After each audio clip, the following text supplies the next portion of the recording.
Here's some questions patients and clients ask us about running all of the time. Chad was out of commission, so we had to go with Hayden on this one. So, should I static stretch before my run? Nay. We don't want to static stretch before our run. We want to do a dynamic warm-up. Running is a very dynamic activity, so we want to make sure we get our bodies moving at a higher level and a higher pace before we do an activity where our heart rate is going to be elevated the whole time. Is zone 2 a good way to build fitness? Yay.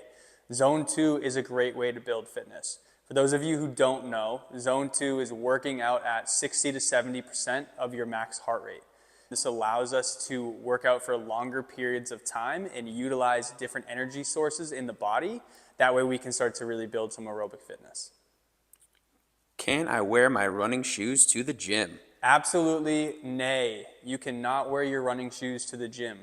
Running shoes now are designed to enhance your running performance, not your lifting performance or anything else. They have a very high heel to toe drop.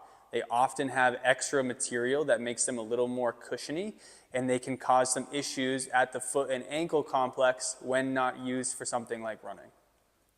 Should I strength train if running? Absolutely, yay. This should be your number 2 most performed activity when running. We're not really trying to gain muscle mass. We're not really trying to gain extra strength when running long distance and strength training. We're trying to improve the tendons, ligaments, and overall muscle health to support running more frequently. Should I progress my running volume 10% per week? Nay. So put it this way. If you're running 1 mile every week, by adding 0.1 to that 1 mile next week, we're not pushing the needle far enough in one direction. However, if we're running 70 miles a week, adding 7 miles into your week that following time is potentially too much. So the 10% rule isn't really my favorite. I would tend to go off things like total time or total volume.